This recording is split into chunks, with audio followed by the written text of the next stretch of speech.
What's going on, everybody? Welcome into another Pixelogic stream. My name is Ian. Some of you might know me as Sculpts, and I do toys and some game animation stuff like that. Just like taking our models to that level. So definitely, first things first. Forgive me today. I'm a little tired, so don't mind me.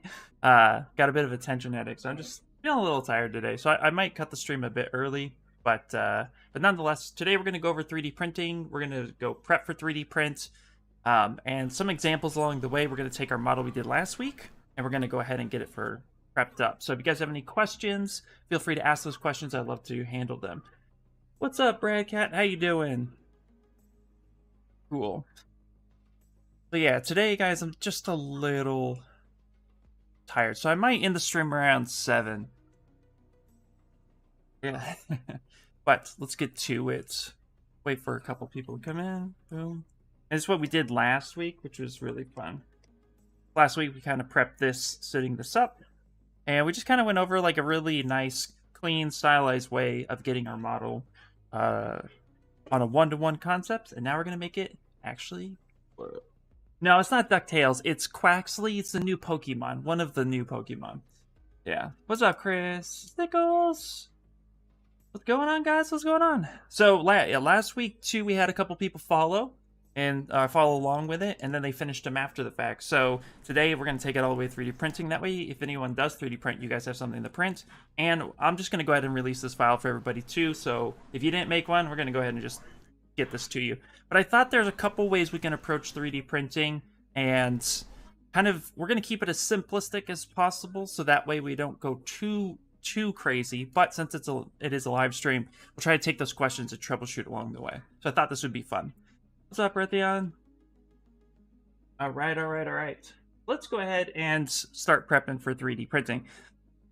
The thing that I like to do before I do anything else is decide what gets welded together and how big do I want my model. Typically in ZBrush, you're not going to model to scale, but you're going to have scale in mind. So generally speaking, the first thing we should do before we make any major changes is just figure out the size, how big do we want it, and then that way we can have some tolerances we can hold ourselves to, so we know exactly if the print is going to fail or if it'll actually work for us. Let's see. I said, have you ever tried 4D printing? I have not. No. I've heard all about it. It sounds awesome. I know very little about it. So I want one. Like, it's crazy. Technology is getting better and better. What is it? There was this new printer I saw that was like, it was like resin printing, but it had a screen that the model would be underneath, and then it would print via the screen, and the viscosity of the resin was really, really dense. So it wouldn't drip, but it would have like almost zero waste, which is really cool. I'm good. Hope you feel better soon. Thanks, man. Thanks. Yeah, I had like this weird headache this morning, and then it just got worse. So I took a nap, and I woke up, and I'm just like, I feel like it's all right here. Probably because I spend long hours in front of a computer. Wouldn't be surprised if my body's like, oh, we've had enough. So, all right, let's go through this. So let's go ahead and figure... The hair actually might give us a little bit of problems, so we can decide whether or not we want to cut the hair up as a separate piece, or we want to keep it the same. I typically would recommend keeping hair separate if possible. Makes for a little bit easier. But let's weld some stuff together, then let's worry about scale. So I'm going to go ahead and just kind of merge down. Well, first off, let's go save. We'll go Quaxly. Prep. That way we don't mess with any of the other files. And then we're going to go prep 01.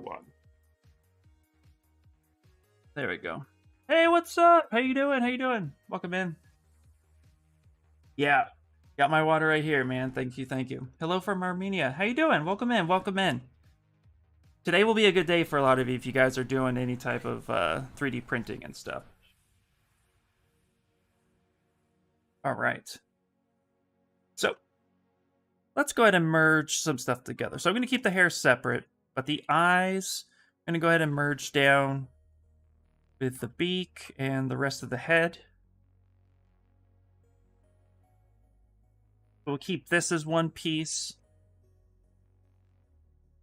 Now we can decide on whether or not we want to have the wings and the arms separate. I think I want to have the wings separate, but the feet, we could just leave the feet attached in. I think that would be pretty cool. So let's grab his legs. We'll go ahead and merge down. So right now we'll have a total of about 4 pieces to work with. Technically 5 if you count the wings as being 2. How much for the stream end? What do you mean?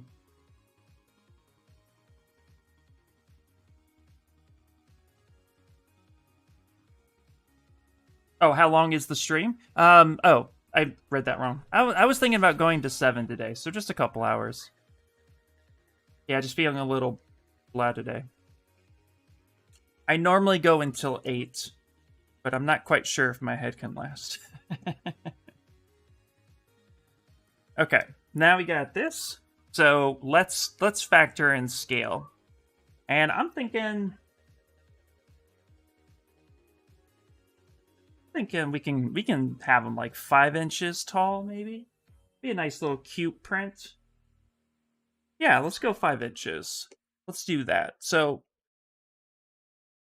what we're gonna do is we have this cube in the beginning that we always set up right at the beginning. And what we could do is duplicate this. That's our subtool name.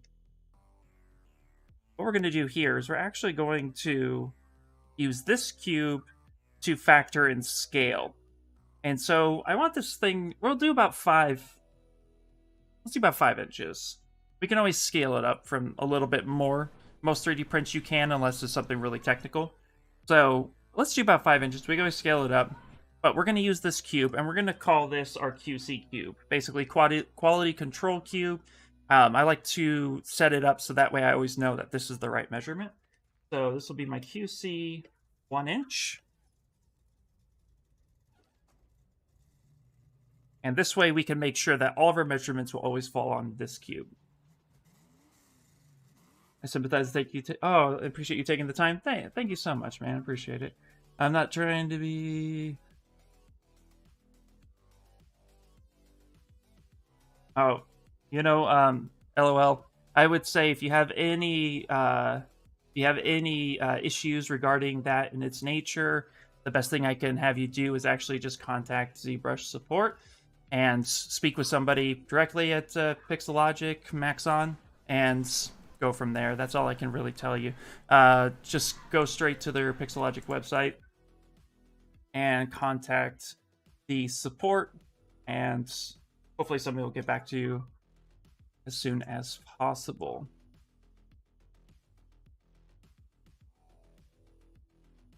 Make sure just to go straight to pixelogic.com, and then you can go straight to right at the top here, go up to support center, talk to somebody. Okay, so let's prep this, and we're going to make this about 1 inch, and we're going to use the metric system. Most 3D printers will use millimeters as a standard default for its measurement system, so I like to stay within that. Feel free to use any measurement system of your choosing, but for me, it's going to be millimeters. So for millimeters conversion to 1 inch, that's going to be 25.4 millimeters is equal to 1 inch. So before I do that, though, I'm going to turn on the floor, and I'm going to set my cube down at the bottom here, because I want to make sure that I'm going to get 5 of these going. So that way I know it'll be 5 inches when I measure this one to 1 inch. So I'm going to set it in the center. I'm going to go ahead and hit pin. And what I'm going to do is hold control. I'm going to bring up one and stack it right on top of the other one. I'm going to let go of control, and I'm going to hit 1. I have 2 cubes here, so I'm going to hit 1 on the keyboard, which repeats your last action. And I'm going to hit it an additional 3 times, or just count 3, 4, 5. And that's going to give me 5 cubes. Not a problem. Just started ZBrush 2 weeks ago, having a blast so far. All in no life. That's awesome, man. That is awesome. If you have any questions, feel free to ask. That's what we're here for. Now we're going to go ahead, hold Alt and drag this gizmo down to the bottom. Something about there. That way when we scale, it's going to scale from the bottom up. And we're going to try to line this up to the top of the head. Now, one thing you might notice is I'm actually going to bring the model, and your viewport should have a nice white bar along the sides, tops, and bottoms. So I'm going to take my character, I'm going to put the top of his head right about to that line, and then I'm going to scale up until my cubes are about that line. Just like that. Which that looks about right. You just get as close as you can. You can always fine tune if we need be, but this would be okay. And then what I'm going to do is I'm going to go to polygroups now, and I'm going to go auto groups.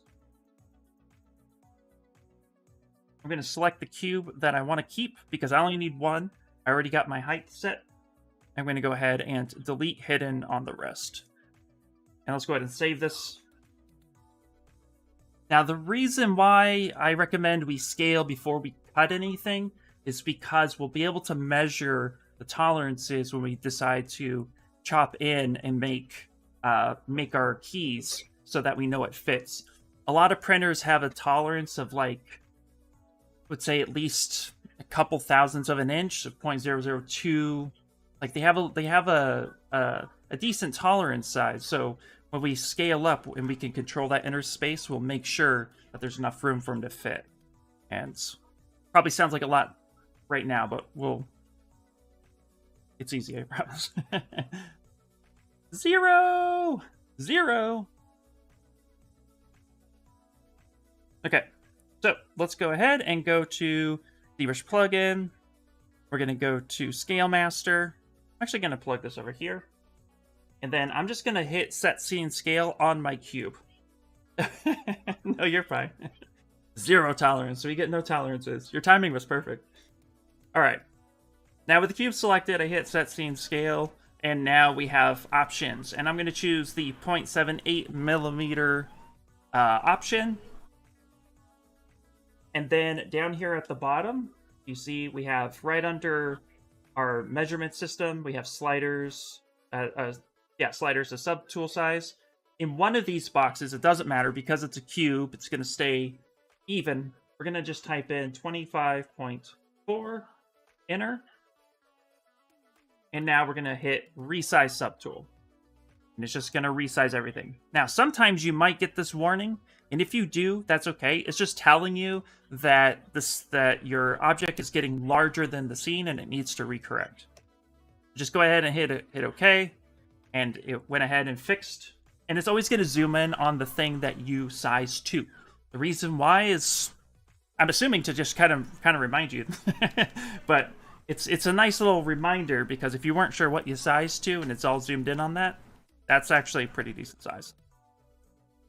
From there, we're going to go ahead and hit Set Scene Scale one more time, and you'll notice now that our millimeters went from 0.78 to 25.4 millimeter, which is what we asked it to. Go ahead and hit millimeter. Now our whole scene is scaled, so we can go ahead and save that. Jigglypuff was the very first I sculpted. Nice. Love this stream. Awesome! Hey, what's happening, Rodolfo? Don't mind the caps. Bring it in. Have you painted any of your printed models? Yes, I've painted a few.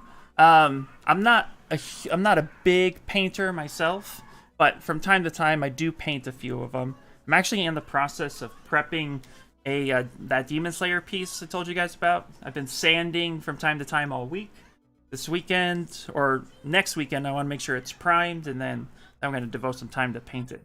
Painting is like a big to-do for me. So I feel like I have to like prep a whole thing. It's like a session. I love it, but yeah, sometimes it's just, I don't usually paint a lot, but sometimes I do. What's the size of the,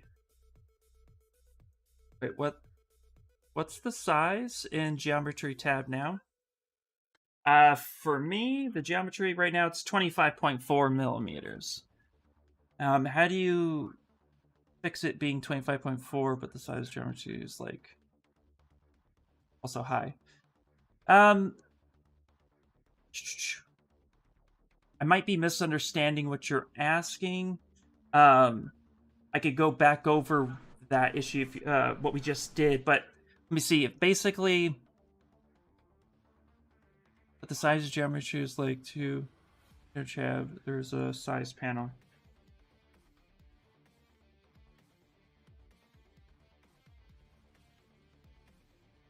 Which is separate to the scale master. Oh.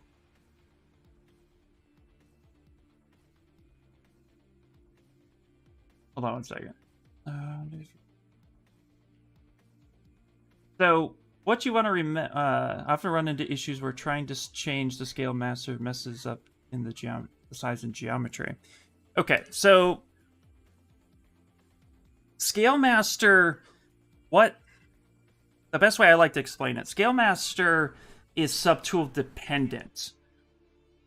So when you go and use scale master's plugin is pretty much changing all the parameters that set the scale in ZBrush to match that size. It's to match that size specifically. So a lot of things do change. Last week, for example, with the preference, yeah, if you come in here to preference geometry, or if you come into, where was it?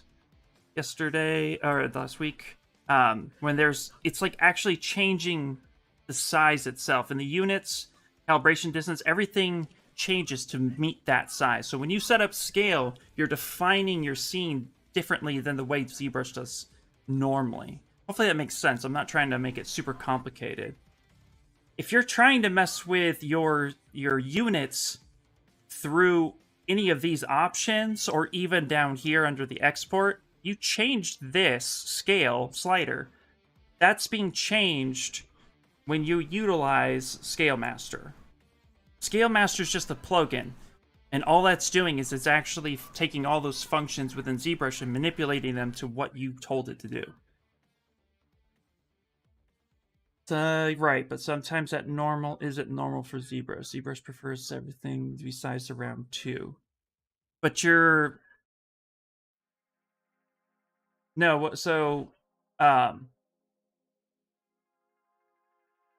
when you use Scale Master, you don't need to use anything else. So you're changing the preferences of what ZBrush is. So if you're used to scaling things, like if you're coming in and scaling through preferences or through another tab, and then you use Scale Master, it's counterintuitive. You want to actually pick one and just stick with that.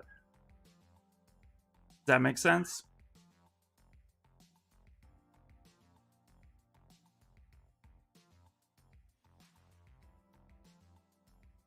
Okay, if you're having breaking issues where you use Scale Master and your whole setup breaks, what I always recommend is make sure you save it before you use Scale Master. Anytime you change the viewport itself, you can go ahead and actually recorrect that. But there is Scale Unify in the Scale Master plugin, Raytheon points out, and that's a really good tip. You can actually control all of that through Scale Master. So right here, ZBrush Scale Unify will recorrect your scene. Yeah, so I wanted to see the correct workflow to fix it. Well, if you follow the way I'm demonstrating from start to finish, you shouldn't have too many problems. So let me continue through this workflow a little bit more, and hopefully when we go to export, that might help you understand just a little bit more of where I'm coming from. There are different ways too to do stuff, and I do want to point that out. ZBrush has multiple ways of doing a process. My process, I have very few to 0 errors throughout the whole process. It's just being consistent over time, and that's actually why I personally choose a QC cube. because a cube is 6-sided and it's even on all sides, right? So that is always going to relate. That's always going to be my 1-to-1 correspondent. If I were to scale on this hair, for example, and then choose a wing next and set my subtool, that also could break it as well. Yeah, scale UN5 will also resize the subtool size. It will resize the subtool size to the scene that you originally established. Maybe if you're trying to convey a different point. I think here, just let me continue to go through, and then we'll go through that. So, what does core to pro mean? So, core concepts to professional results. So let's continue forward, and then let's move on. Ideally here, we're just trying to keep it as simple as possible. So let's finish on through, and then if I need to go through it again, I have no problems going through it again. Again, the best thing I recommend is create a subtool like a cube that actually sets a tone and a standard for all your measurements. That way, you get more quality in your you get more quality control in your parts and more consistent results.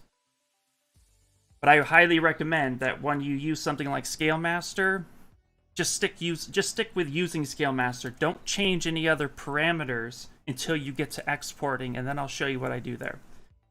Also, hello, welcome in. So we have our QC cube here, and it's set to 1 inch. So what I'm going to do now is, if we even wanted to check our results and make sure that the rest of what we have is functional, we could pick the rest of our subtools, and then we can do merge visible, for example. Copy that. I'm just going to paste it into the scene, for example, and I'm going to solo it out. And then I'm going to go ahead and just say set scene scale on this, and it will actually tell me my measurements here based on the results I told it to. So for this now, we have 114.8 by 125.9 by 96.4 millimeters, give or take. And if we wanted to do the math on that, 25.4 divided by 5, that should get us close to that. So our settings are good. You don't have to always click one of these either. You could just hit escape. So we could just use that as a function. Another way to measure, if you're unfamiliar, is to hit W, bring up our gizmo, hit Y for our transpose. Gonna measure down at the bottom, hold shift, drag straight up, and that will give us our measurement at the top left-hand corner as well. So that's about 124.9, give or take, human error. So now what we can do is we can actually start prepping our keys and how we want to place them. First things first, let's actually hit Y again to get rid of the transpose, and then Q for that. Let's actually start merging. Now, what I like to do is I like to work in Dynamesh. And with Dynamesh, it helps make sure that everything is watertight. Yeah, such a fun little dude, right? What's up? Hello, guys. Hello. How do you make eyes? I can cover that a little bit more towards the end. I wanted to make sure that we covered some 3D printing stuff early in the beginning. So if you hang with me towards the end, I'll definitely cover how to go over some eyes, or at least some approaches for that. So with this being said, we're going to come through. If you have subdivisions, I'm going to go ahead and delete my lower subdivisions, keeping my high subdivision where I would like it. And then I'm going to go down to Dynamesh. And we have in 2022 version and up, we have a new button called the picker. And what the picker does in Dynamesh is allows us to actually click and hold and figure out the density based on where we place that picker. So if you click and hold it, it'll just kind of go through and it will find, you just kind of find the highest one. And that says about 4.64 resolution for this size. So now I can just kind of rely on that. And then we can go ahead and Dynamesh and see what kind of results that we get. And this is to ensure that we make it watertight.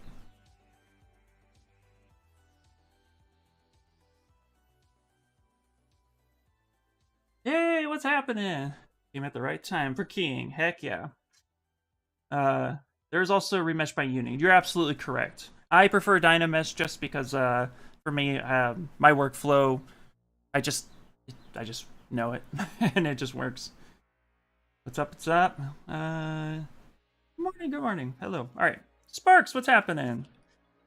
Okay, so with once we Dynamesh it, the next thing I like to do is go under Geometry, Mesh Integrity, and we have two buttons. We have Check Mesh Integrity and Fix Mesh. I do this in the beginning to make sure that there's no holes. We're also going to find another way to check towards the end once our model's prepped.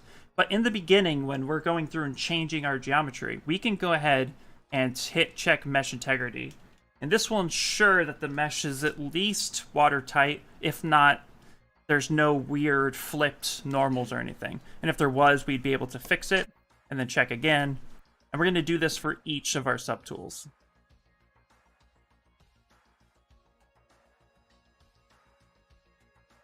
So we're going to come through here. Also, if you would like, hold Control and tap a at your history bar. You can check a little history state in case you would like to, you know, go back in later and kind of fix it. Or project any type of that detail that might get lost. The picker, let's go ahead and find, that's the highest. Cool, we'll Dynamesh that.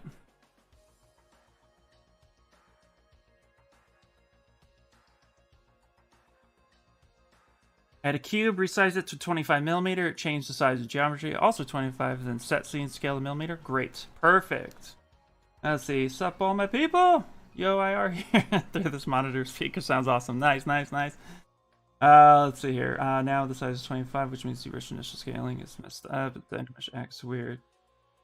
So just wondered your best method to fix that. There is no need to fix that. I think that explanation is me. Yeah, so Scale Master changes that setting on purpose to make sure that it's correct. When you go through Scale Master, just go through Scale Master. Are you in my Discord, by the way? We have, I personally have a Discord with a bunch of other fellow artists and a lot of people who are learning ZBrush. If you would like to jump over there too, go ahead and follow this link and join.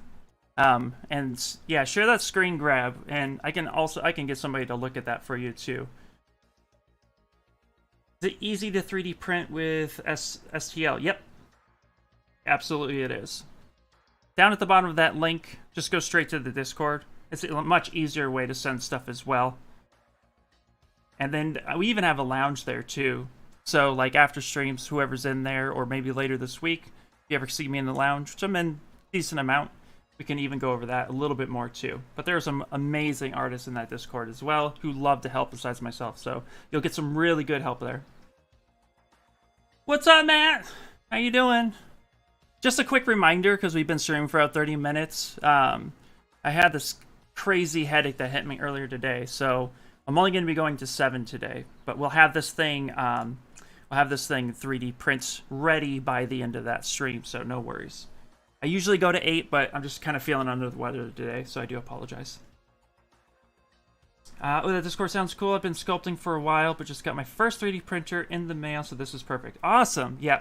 Cool. Well, let's continue on forward, getting all this prepped, and then we can get through. And this way, too, you can always rewatch it when you're done. And you can even ask questions, like I said, in that Discord. Check it out. It's a fun community where we're all just trying to help each other. Okay, so we're going to let's just rinse and repeat for every subtool. So it's going to come through. Wrong button. There you go. Grab the picker. Pick. I like to turn blur off when I Dynamesh. It's a high preference of mine because blur just softens it a little bit, and I don't want that. I'm just trying to make my mesh watertight. I'm not trying to do... I don't want it smooth or anything, you know? And here's a tip. If your subtools that need to merge together collide well with each other, meaning that they're really like embedded, when Dynamesh takes over and deletes the internals and just makes it one piece, when the subtools are really stuck into each other, that really helps not generate any issues with like holes and such. You know what? For the sake of complications and fun, let's actually merge the wings. Why not? I think that'd be cute. We'll keep it simplistic. This way, there's less to print, and it's not really going to matter too much. Matter. Now, let's go ahead and delete lower. So let's do that. Let's merge the body. Let's actually save this. Here's a good idea. We're going to save it. We're going to draw it in O2. And I'm going to underscore this wings merged. So if I ever want to go back and I change my mind, and I don't have all these duplicate subtools, I know that that ZTL has the wings not merged together.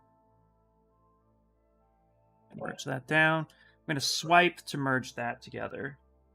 There we go. So now, you know what? We only have 3. And that's fine because we can go over a lot of the steps from here. So now that we have this, again, let's just go through, check mesh integrity, just hit fix anyway, because why not? And that should help us out a lot. Okay. Let's see, did I miss something? Have I ever tried the Teammate software mocap before? No, I haven't. Let's see here. ZBrush will return skills so that ZBrush can work correct. What are we making tonight? So we are prepping for 3D print on the Quaxley we did last week. Nimates, yeah, that's funny. Yeah, what's up, Tufan? Hey, what's going on? Is there a way to make here, hold on one second. Let me pull up my Discord. Let me see if you sent a photo. I want to make sure I'm seeing the right thing.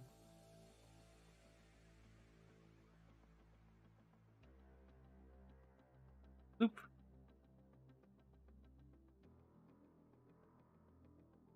Give me 1 second.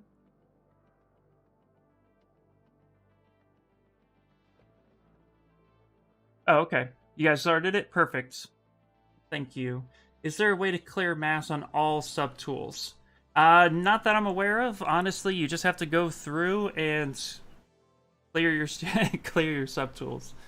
Unfortunately, yeah, I don't know if there's a way to clear all mass at once. If there is, even I would love to know that. If there's not, you know, maybe one day. Okay, I had a question you probably asked instantly, but what are the benefits of using ZBrush over Blender? Oh, Lucas. So the benefits of using ZBrush is ZBrush is an industry standard program. It also handles high geometry extremely well. So where in Blender, and so this is just my own personal thoughts and feelings on the matter too, not just because I'm on Pixelogic. I can sculpt in the millions of polys and get super high res detail sculpts if I wanted to. In Blender, as far as I'm aware, it doesn't handle as high geometry like that. ZBrush handles that geometry with its Guru Black Magic stuff, which is always awesome. But nonetheless, ZBrush is a dedicated sculpting / painting program, so it dedicates and specifically to that niche, where Blender is more of a one-stop shop. So if you're going with ZBrush, it's because you need a sculpting program that can handle all of the things related to sculpting. Remember, it's just sculpting on its own. It's a specialty program. So it's more of like, this is what the industry uses, most of the professionals use. I myself, I use it all the time, so it in itself is just like that. So, that being said, it's an apples and oranges comparison to me.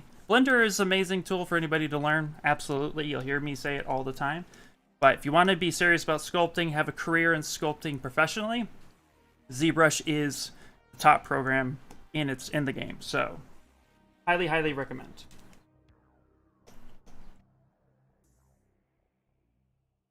Okay. So, now we're going to start prepping our keys. Here's the fun part. We're going to make a key live right now that you guys can use really easily. And then we're going to use live Boolean for this. So first things first is let's create our first key. So we're going to insert a cube. That's it. Done, right? Gonna hit solo for a second. And what I like to do is I like to go to initialize Q cube at resolution of 1 by 1 by 1. This will give me this cube right here. The easiest way to make a cube. ZBrush master. We're gonna mask just one side, and we're gonna stretch it out a little bit. And then I'm gonna send that to the center, and then I'm gonna scale it down. So you're gonna want your keys to be tapered a little bit. You don't need a super crazy long key, but if you have it just a cube, something that's straight edge like that, then a lot of times it's not going to fit right, or you're going to have to spend a lot of time sanding. So by tapering it just a little bit, that's really going to prevent us from having too many issues when we go ahead and try to insert the keyed part into its mating. And so, that being said, what we're going to do here is I'm just going to use ZModeler, the BZM, and we're actually just going to kind of give it a little bit of a fall off radius on some of the edges. So I'm going to add a line right there, clear our mask, add a line right there. And the reason why I'm doing this is just so that I don't have any crazy sharp edges.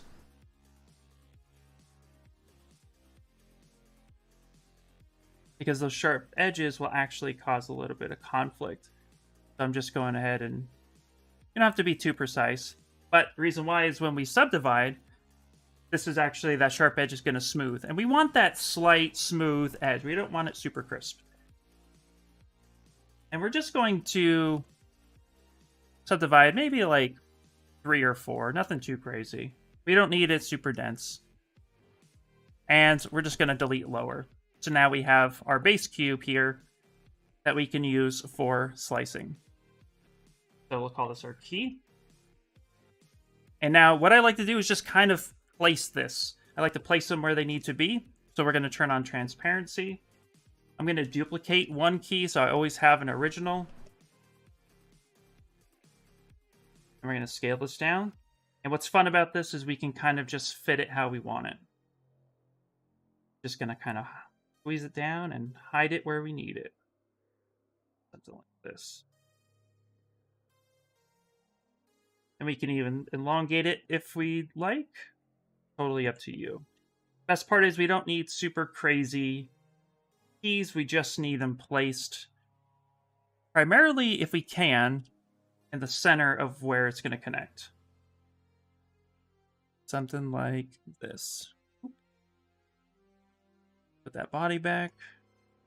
Make sure. Now, if we want to see where it is exactly, we can do is select something like our body, go to display properties, and flip our normals. And we can kind of get a sense of the inner structure, because now those normals are flipped, so we can see where that's at. We can actually manipulate that key to be right where we want it. So something about there, because that's where that head is going to cut. Let's see. Navigating, sculpting, resolution speed. List is endless. Absolutely. You can download the plugin called Clean Tool Utility. But the website allows you to clear all masks and do multiple things with other subtools. Ooh, that's cool. Hey, I didn't know that. Thanks, man. Oh, really? That's awesome. Smoking Jay, that's cool. How about that? Looks like we're going to be getting a new plugin. Okay, so now that we have that, we'll select the body again and flip those normals back. And that's how you can tell if your key is right where it should be, which is always awesome. So again, just select the body, flip normal, come in, select your key, and position that as you want. Perfect. Now let's do the same thing with the hair. Now my hair is clipping a little bit, so I'm actually going to kind of clean that up.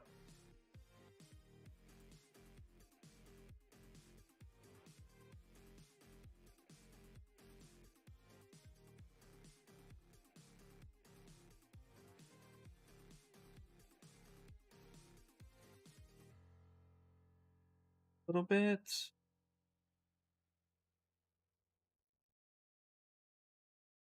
So this is a good time to go over anything that you saw or maybe you missed with your sculpt and kind of just make sure that it's the way you like it before we cut it.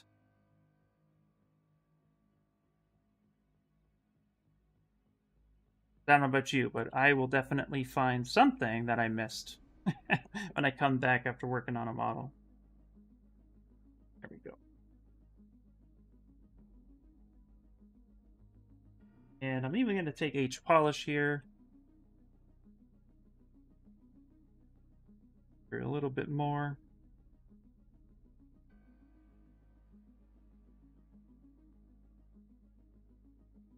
Take my Move Infinite brush. I'll pull that back. There we go. That should work out for us. Perfect. You've been using the plugin list so many times and never saw that? Oh, nice. Cool. That's really cool. All right, let's go ahead and save. Now we're going to go through. We're going to grab a second key. So let's grab our original Control-Shift-D, which duplicates any subtool that you have selected, even folders if they're selected in collapse, so be careful with that. Going to hit transparent. Scale that down, and now let's see where we want to put this. Typically something that's going to fit nicely. Actually turn the head off for a second. Now what's really cool here is we can trim a little bit of the material that we don't need right now to make sure that that cut is fine. So let's actually pick this subtool. Now I'm going to use the clipping mask, and what I'm going to do is hold Shift and Control. I'm going to adjust the intensity of the clipping mask. If you changed your UI and you removed the intensity from the top, just hold the space bar, then Control Shift, which will bring up that intensity, and you can slide that down. And the reason for that is I actually don't want to crush this. I just want to gently push it back.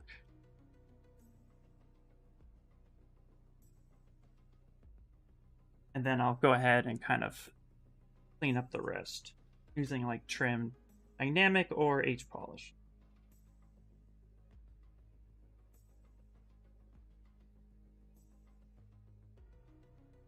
Okay. Let's actually see where that is. Okay, nice. Now we're going to want to make sure that we cut some of the internal hair out so that it can act like a cap. So just cleaning up, making sure the hair is exactly how we want. Before we do that, we're going to work with folders. So I'm going to go ahead and duplicate this head and minimize it. I'm going to go Control F for a folder, and we're going to put the hair in a folder, and then we're going to do some live boolean. Call this haircut. Haircut. Do you? Let's see here. Nice, man. Let's see. Hello, how you doing?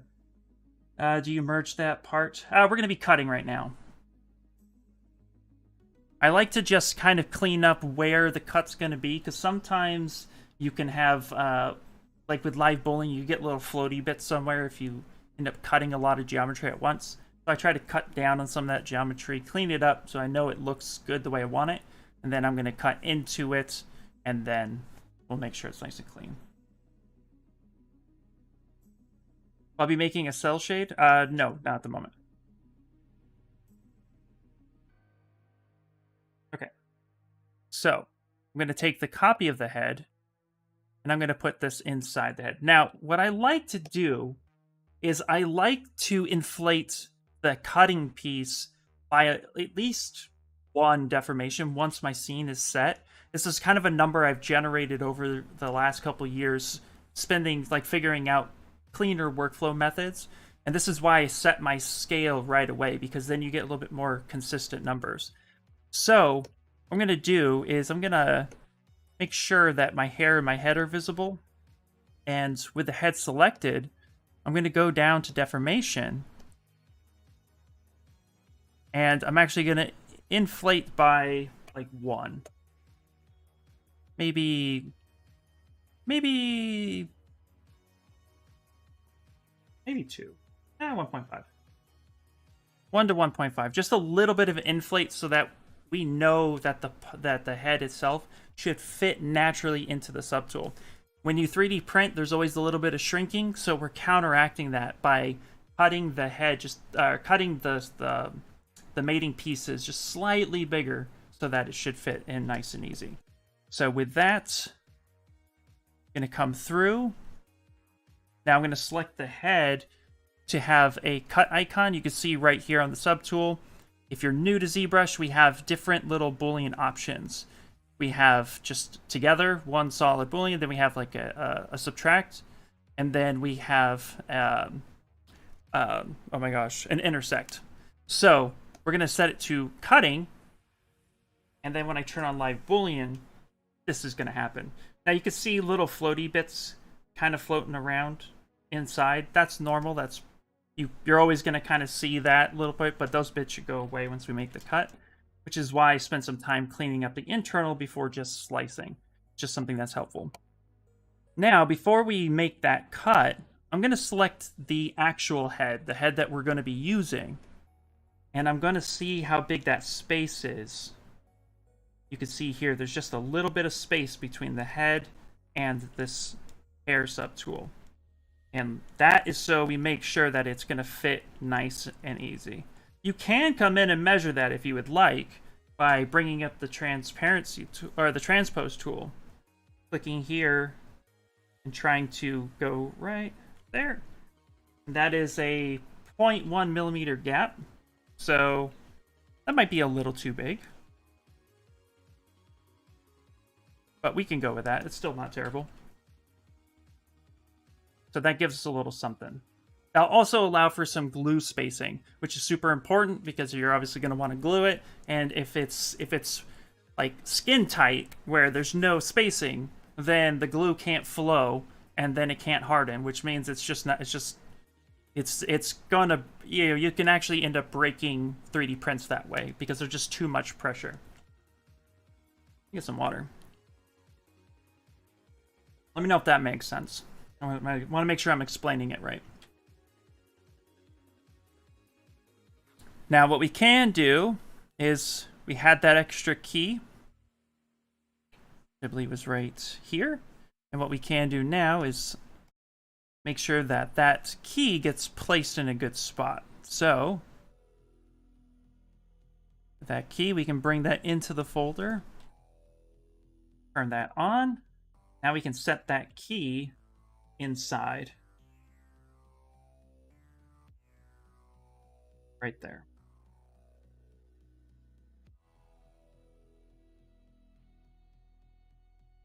Now that key is set right in there, so when that comes in, that should actually just clip. Now we may want to do is come in here and actually clean up this little bit of hair, because right now you see there's kind of concave a little bit, kind of coming in and creating a an overhang. Well, we don't want any sharp edge overhangs at all, so we want to make sure that that gets cleaned up. So we'll come through here and actually just start cleaning this up, or we can clean it up after the fact. See which one works better.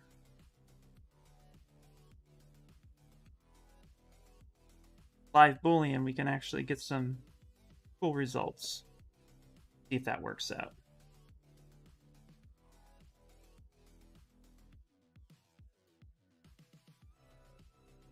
We'll clean it up after too.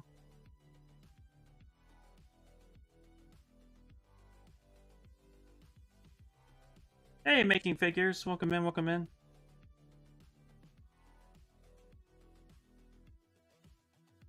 Okay. Cool. So we'll go through, we'll actually clean that edge up once it's done, but we're just making sure that not too crazy. Same thing here.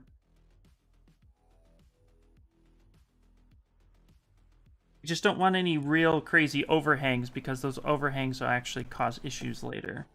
And then your model won't fit correctly.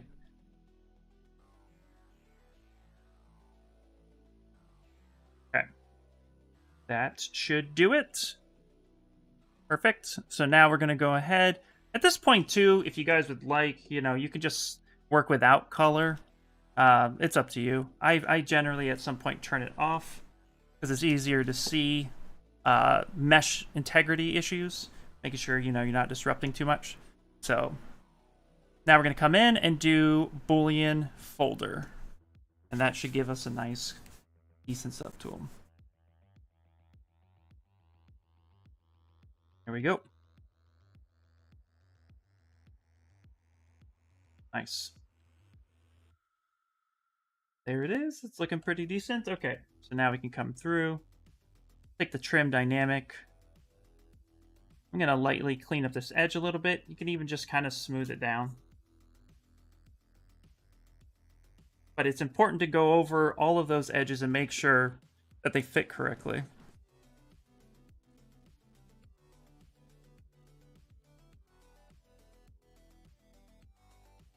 And two, I'll just, you know, fair warning, with any 3D printing, if you're new to it, there's going to be a little bit of trial and error. You know, you're going to prep your piece as best you can, but each printer has its own little tolerances and its own little quirks. So, you know, before you really start making characters or start printing your own characters, if you've never printed before, print a couple test models. There's like some calibration cubes, or bring in just a 1-inch cube, and then if you can, measure it with, you know, either calipers or you know, just any measurement system that you have that's consistent, and then see what the shrink value is. If it prints 1 inch but it shrinks by like a 1/16 of an inch, you know, that's something to note when you're making your cuts. So depending on your printer, you could have to make adjustments based on that. Most printers are pretty good these days, though. There we go. So starting next week, we're going to go over, go back to Ken Masters, by the way, for anyone who's been following me on that one. We started it a couple weeks ago, then the Pokemon happened, and I wanted to make sure everybody was getting the 3D printing knowledge, too.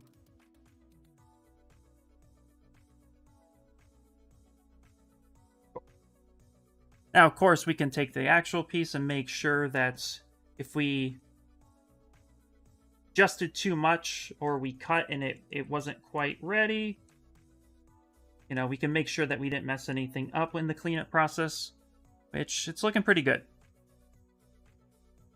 Not too bad. Awesome. But if we want to actually render this toy out, what we could do is just paint. Also paint it the rest of the way. Let's do that. Let's keep the color as long as possible. I might lose some color here.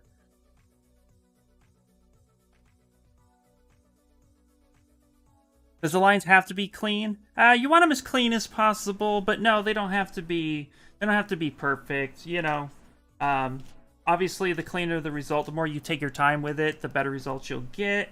But you know, if you're just trying to print something and get something, you know, done, it's your first time, I wouldn't worry about it too much.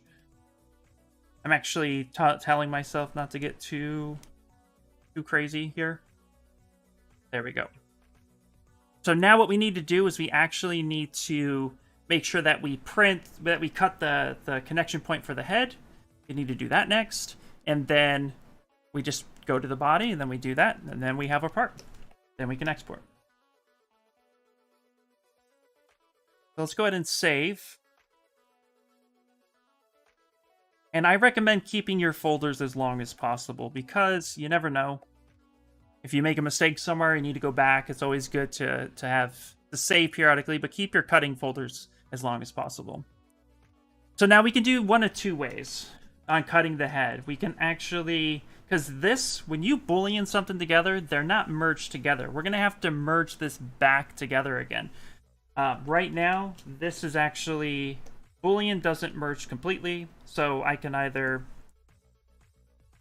Oh, maybe it did, actually. Retract that statement. Never mind. Backing up. Blah, blah, blah, blah, blah.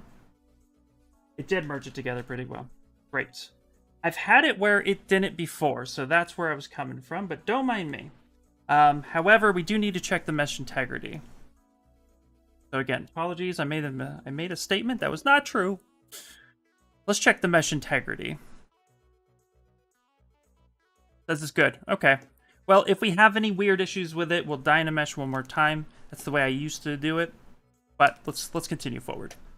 So, my bad. Let's cut this. So let's go with haircut 2 or head cut 1. Actually, it's head cut 1. So head cut 1. We recommend smooth the sharp edges, like from the cube. Thank you very much in advance. I recommend keeping everything slightly smooth, yes, because sharp edges can cause it to kind of catch on itself, and then it won't fit properly. So if you can smooth the edges, do so. But you know, I've done it with sharp edges before. It doesn't seem to fit as well as it would with smooth. So if you bevel that edge, kind of nice and smooth, it will help not catch as much, which is why we taper the cutting tool as well. You gotta go. It's 1 a.m. here. It was nice watching any of your streams. Stay safe. You too, Rodolfo. It's great catching up with you. Have a good one. Or great having you here. I told you guys I'm tired. I'm sorry.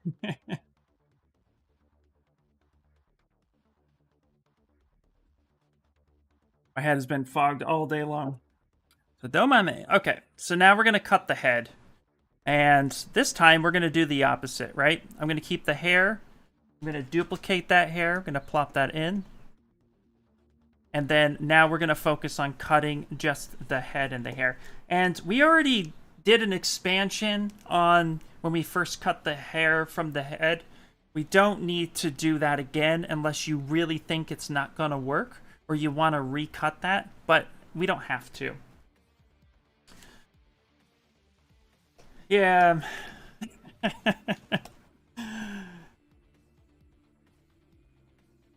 Daylight savings time hangover. It feels like it. Yeah, I don't know, man. Like, yeah, I woke up and then it's just been like that all day. Just don't rip me apart too much. I just appreciate you. Hang with me. Okay, so now we're gonna do is we're actually going to cut the head, so we have that mating piece there, right? So let's go ahead and cut that. You know, for argument's sake, though, just to be safe rather than sorry, we're going to expand this hair just a little bit. So we might have a little bit of a gap there. That's okay. But let's make sure. We're just going to do a small deformation. Inflate by, like, do 1. There we go. Right? So that's to ensure that it will cut. And look at that right there. So it's good to have a little bit of color because now you can see where the cutting is happening, right? And you can see with that makes that hole just a little bit bigger, and it barely nicks the head. So it's not touching anywhere else. So that's a really good indicator that this is going to be a decent cut, like a really nice cut. So that will work just like that. So we can go ahead and Boolean folder. Thanks, guys. I appreciate you bearing with me tonight. And here we go. Now we have our head, just like that. Right? And we can even come through here and just paint this little part in. There you go.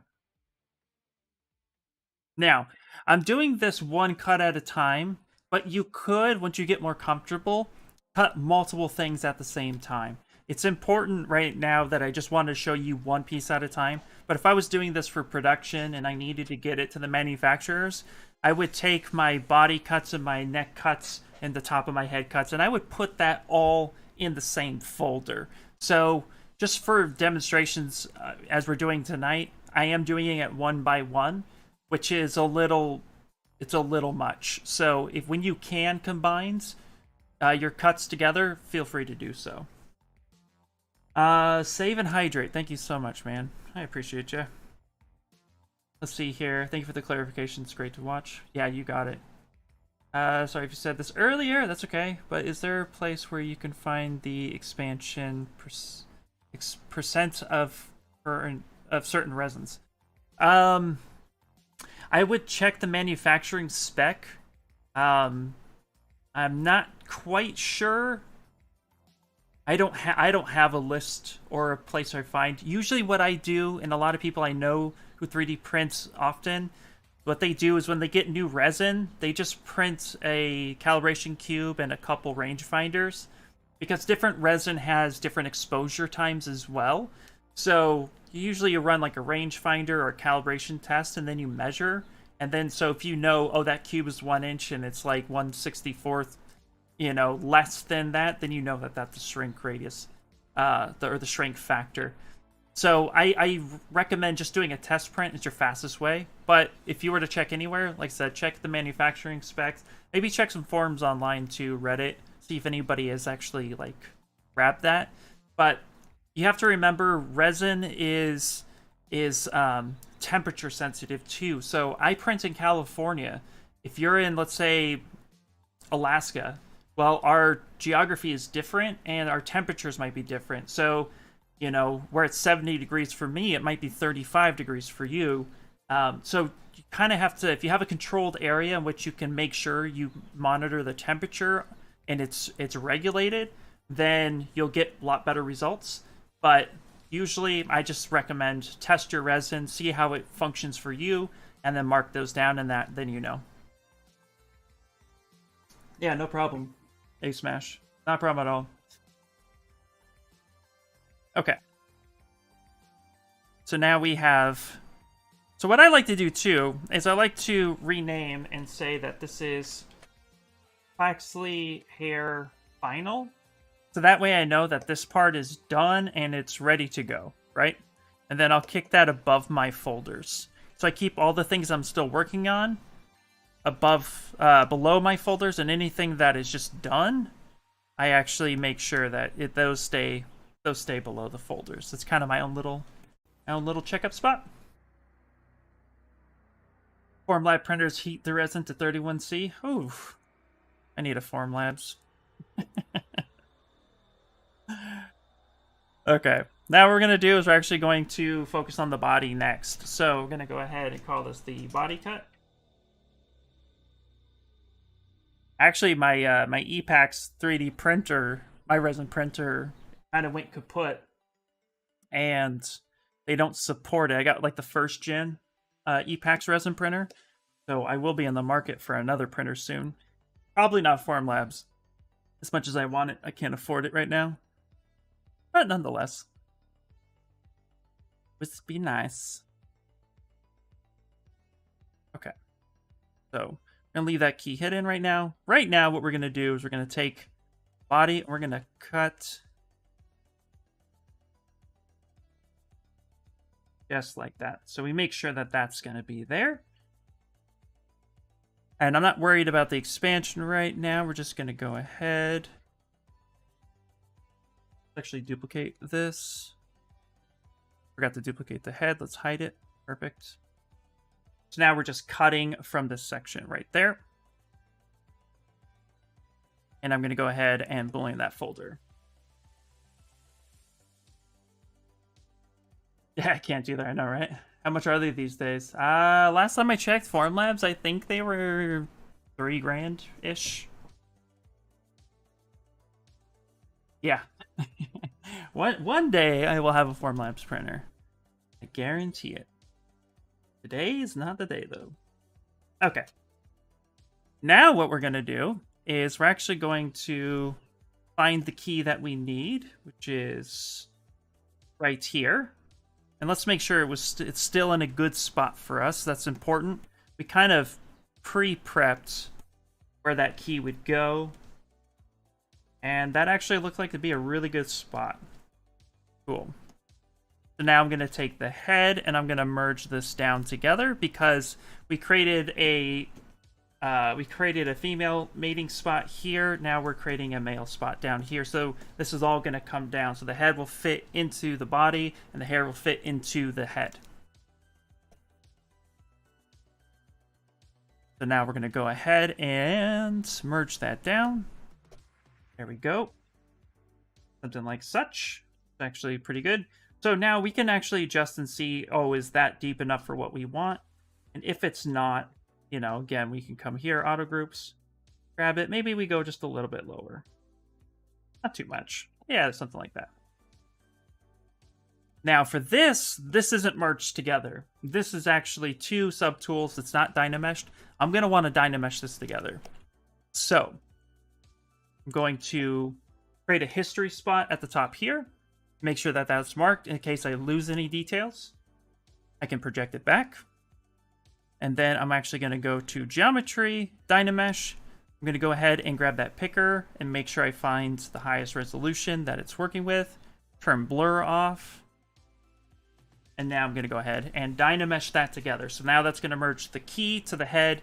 Now we have a solid piece. And we can use this head for cutting. Let's see. I bought the Formlab 2 about 4 years ago, the same price, and I couldn't do it again. So it's never let me down. Hey! Hey, what's up, Attentive Slug? Welcome in, dude. Yeah, I hear they're great. I mean, no complaints I've ever heard from Formlabs, except for the price. And that's just the me thing. But one day. Okay. Now what we're going to do is, I'm actually going to duplicate this. I'm going to rename this Waxley Head Final. Because that head is now merged together. It's done. I'm going to put that above. I didn't really lose any detail, which is nice. And now I'm going to take the second head. Okay. We're going to create one more folder. Call this Body Final.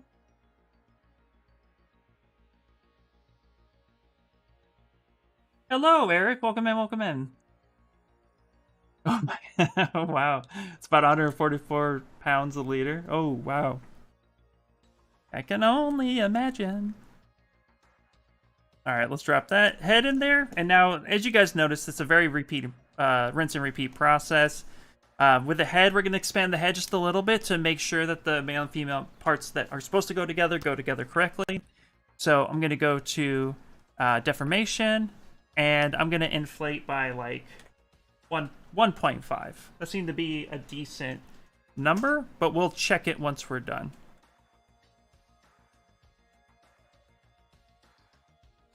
Oh my gosh. I'm hitting all sorts of keys today. Don't do that. Okay. Try it one more time.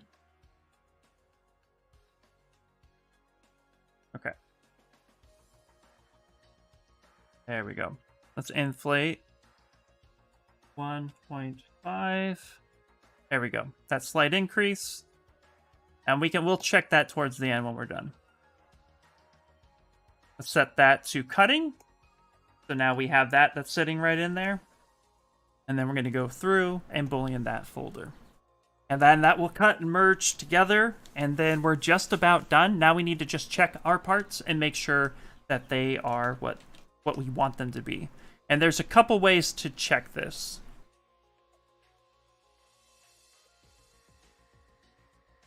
Okay. Actually, rename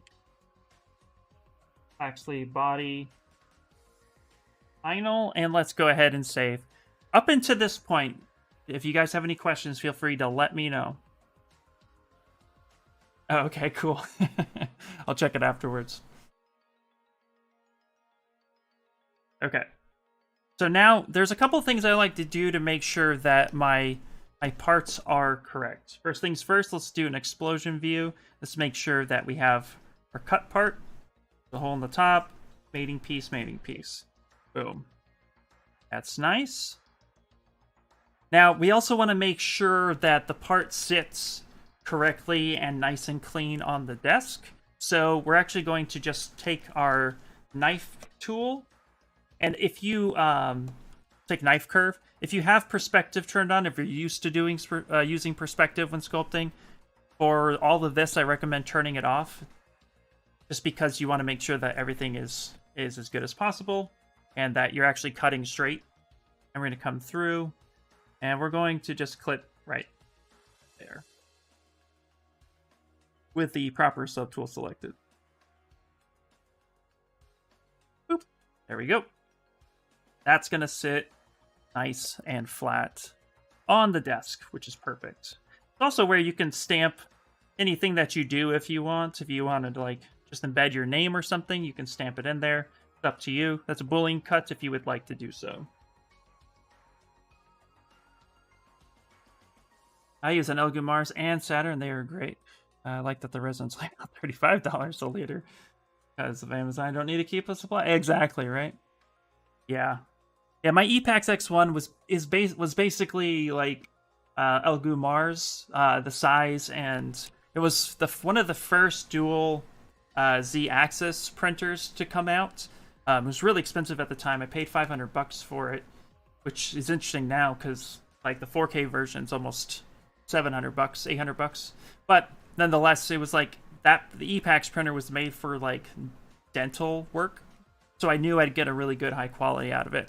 And at that time, it was really nice because you could just like set it and print. It was really good. But yeah, it was one of the first gens, and now I'm like, technology's gotten so much better, so it's going to be even easier to find a printer that's affordable and functions well. And Elgu's one of my favorites, so that was too. Okay, so what we're going to do now is I'm actually going to solo this out. And this is something that I like to do, is I like to, because when you're doing live Boolean, sometimes you're going to get little floaty bits everywhere. And we're going to want to get rid of that before we do a full mesh integrity check to make sure there's no holes or bubbles inside of our parts. So what I like to do is go to polygroups and just hit auto groups. Then I'm going to select the select rec, and I'm going to click, and then I'm going to drag off. The reason for this is that if there's any little particles that are not welded together, we'll find them. And so this is another way to kind of check your mesh integrity, make sure there's nothing out of the ordinary. So auto groups, click that. Perfect. That's something that we'll do. If there was something there, we would have known it. And then the other thing we can do is check our final cut piece here. So I can go ahead and display properties, flip normals, go to the head, make sure that I have both selected. And then I'm going to turn on transparency. And now what I can do is grab my transpose tool, zoom in on where this mating piece is, and I can actually see a gap there. And I can measure that gap, which is about 0.1 millimeters on this side, which means the total cut is 0.2 millimeters, which if it shrinks a little bit, it should be a nice snug fit, but not so tight that it won't go in. Should be perfect. So that's the other way to ensure that you could check it and make sure that it's good. Go ahead and flip that back. Let's see here. Yeah, then dentist get all the good tech. You should see the 3D scanners they have. Oh yeah, I spent about 12 years in aerospace manufacturing, and we got a few 3D scanners towards the end of my career there. And some of the cloud point scanners that they had is just insane, because you could just take your model, you could scan it, and you can do deep dive measurements. It was really cool. How do you fix that? How do I fix what? TL101? Not sure what I was explaining at the time you asked.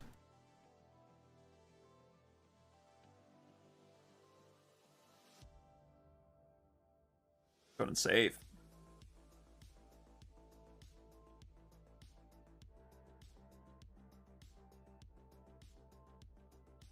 Kamara! What's up, Kamara? Hello, hello. Welcome in, welcome in.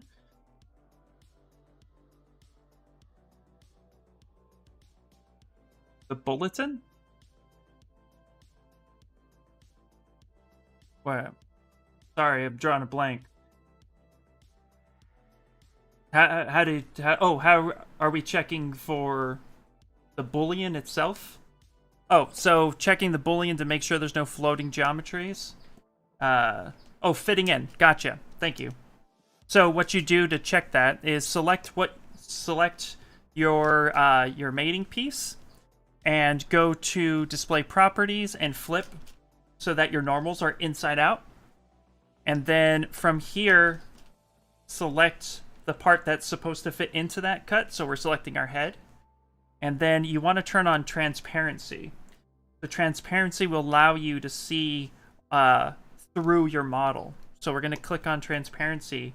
And now I can see a space between where the internal mesh of the mating piece is and the head itself, that key cut there. And then I can actually check that measurement. So that's how you can do that. This space, this like kind of gray area, that's spacing. So that's at least telling me that this will fit on the inside. And then once you're done with that, just make sure to turn your normals in the correct position, because, you know, you don't want to export it with flip normals. It's not going to look good. I just sold my first 3D print on Etsy, despite really neglecting my Etsy shop. Nice! Congratulations, that's awesome. Woohoo! Good job, Kamara. I'm doing good. I have a bit of a headache today, so we're gonna be closing at 7 today instead of 8. I'm just feeling, I got hit with a migraine or something, and it just took me out all day long.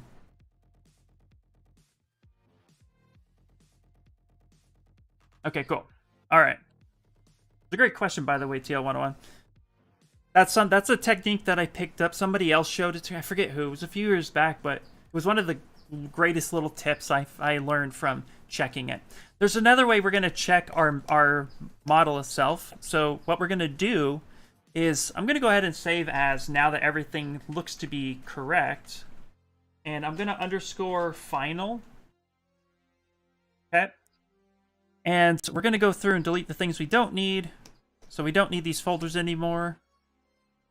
Say, yep, delete all these folders. Boom. We don't need the backup key because we already have that done.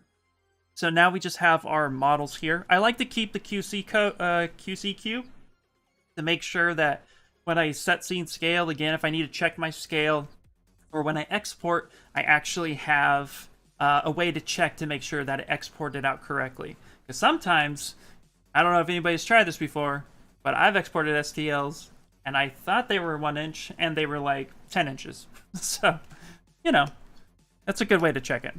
But what we're going to do right now is we're going to insert a cube that engulfs our model completely. And we're going to check the inside integrity of the mesh. Now, I know we did mesh integrity, but I like to manually check to make sure that my model is as clean as possible. And if there's any little random holes or flipped normals inside of my mesh, I'd like to fix that. So what I'm going to do is take this cube. Boop, boop, boop. Okay, we're going to bring this above. I'm going to bring this cube above our model. I'm going to select one subtool. Yep, that covers that. What I'm going to do is I'm actually going to set the cube, because we still have live boolean turned on, I'm going to set that to cut. And now I'm going to look at it kind of from the top, and I'm going to start dragging down. And this would be how your machine is going to slice your file. So I'm actually going through and seeing, I'm looking for holes, gaps, or spacing that doesn't make sense. This little center spacing is clearly, you know, we have a hole on the inside there. I'm just going through and checking that. You can also kind of check the spacing between your model, make sure that it's not, you know, skin tight, that it actually has some decent spacing in there. So you can turn that on, kind of just go through. It's also a way to, this is kind of how your, I mean, this is actually exactly how your slicer works. That would be a layer, that would be a layer, that would be a layer. So it gives you an idea. This looks solid, so I like that. So we're going to turn that off, put the head back on. I'm going to repeat this. And I'm just looking for any holes, gaps, weird little spacer. So when I print it, it's 1:1 scale. Yeah, exactly. That way you know exactly what size it is. Correct. Chichu is goofy sometimes. Yeah, Chichu is goofy sometimes. So we have a little bit of weird specs on the inside. These are too small for the printer to really, like, that's not gonna error out, which is probably why I'm not getting a mesh integrity thing. Actually select this. Let's check the integrity one more time. Contains one edge that's shared by 2 polygons. Fix that mesh. Check it again. Boom. Okay, the color just got wonky, but that's okay.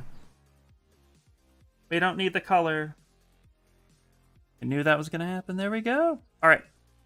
So let's come back here.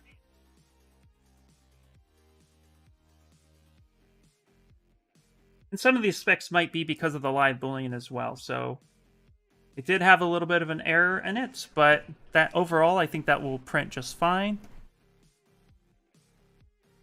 And last but not least, let's check the body.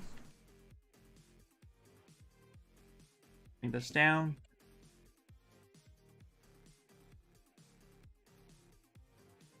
And yeah, it has a little bit. So we can go ahead and check the mesh integrity on this piece as well. So let's go through. Check mesh integrity. Yeah, it says it's fine. There's also another thing that we can do, which is you can go to transform and analyze selected subtool. And you pick the measurements that you associated. We picked millimeters. And it actually says subtool is watertight. That's a way that we could check to make sure that it's watertight to any other program once it leaves ZBrush. And you could save that out. And that passed its test. So I believe that will work out just fine. Turn off live boolean, turn off that. That's how you would check your model's internal structure to make sure that it's printed good. Wait, I just missed that screen. Okay, so select your subtool, go to transform, go to analyze selected subtool all the way at the bottom. Click that, and that will ask you, hey, what size of units are you using? Stay consistent with what you did with Scale Master so that nothing changes. Hit millimeter, and then it just tells you based on the size you picked, your subtool is watertight. It tells you the volume in milliliters or cubic centimeters, and then the subtool's surface area. It'll tell you in millimeters how much surface area it takes up. This is just to check to make sure that your subtool is able to be 3D printed. It's just confirming your measurements. Okay. Let's go ahead and save it, because we need to make sure. There we go. Now that we have this, and again, we could just go through all that stuff. Let's just do that. Okay. That one actually came up to be not watertight. So what we can do is check our mesh integrity. It says it's fine. So what I like to do is, if that's the case, I actually like to re-dynamesh at a high... we haven't decimated yet, so I like to pick a history point. Just re-dynamesh, just something slightly higher than what you had it with 0 blur. Because again, dynameshing gets rid of internal dimensions, internal issues. And then from there, check mesh integrity. And if that doesn't work too, you can go to Geometry, Modify Topology, delete Hidden if you have any weld points. You can even, again, let's go to Polygroups, Auto Groups. Make sure there's no floating geometry anywhere. Mesh integrity check one more time. Great. Come through. Now it's watertight. Perfect. That's what we want. So a lot of times when you're doing a live boolean, you might get little floating bits internal. You just want to get rid of them. Dynameshing to get rid of that stuff is a great way. That's why I use it.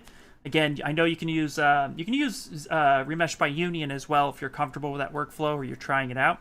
But for me, it's a good way to kind of fix the integrity of that mesh. And then you can save that report if you want, but no need to do that.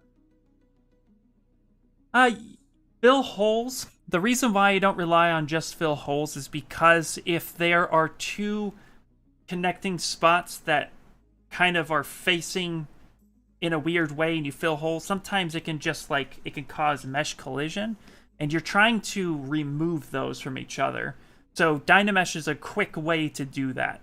And also, too, you're checking that mesh integrity, and if there is any reverse normals and you fix that mesh, then just Dynameshing it real quick at a high resolution, it'll fix that. So it's one of the ways that, for me, has proven to be more of a guarantee. Fill holes, depending on how the holes decide to get filled, it may cause issues, it may not. But that is an option, to definitely try as well. 9 times out of 10, in my opinion, and the way that I have had issues fixed, by welding points, deleting hidden if there's anything to delete, and then Dynameshing, a lot of times will solve your problems. And that's why I rely on mesh integrity as well, because mesh integrity will tell you if your normals are flipped in weird ways.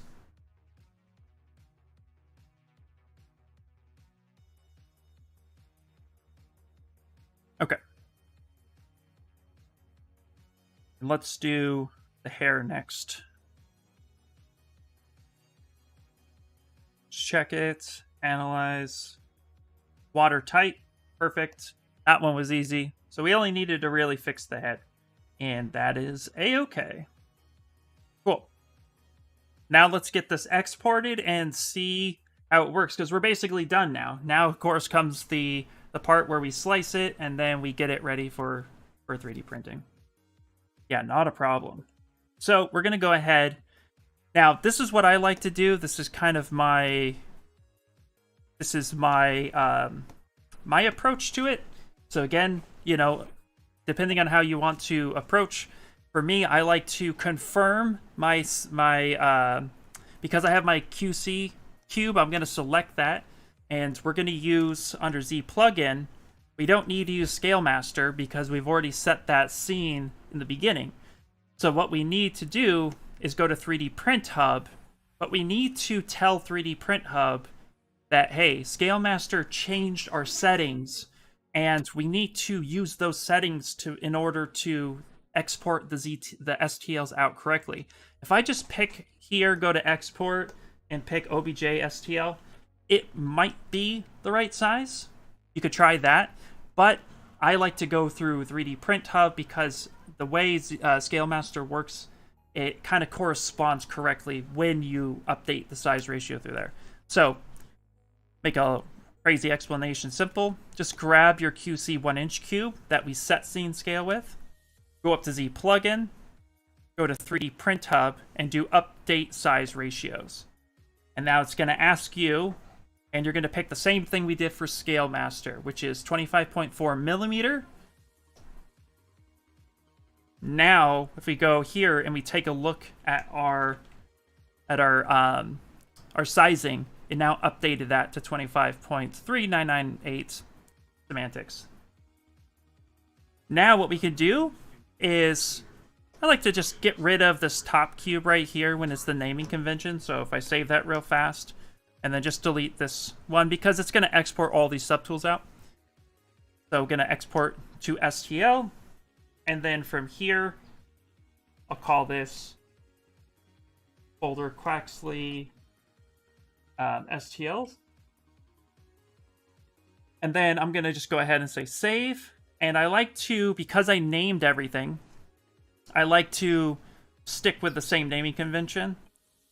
I saw here that I have a naming error. I have a plus sign, not an underscore. There we go. So export as STL, and then use the subtool name as the file name. Click that, and now it's going to go ahead and export. One other thing we're going to do, actually, I forgot to do it, is check for whether or not we want to decimate. I would say most subtools keep it under 1 million, but we're going to check for decimation too, which I forgot to do.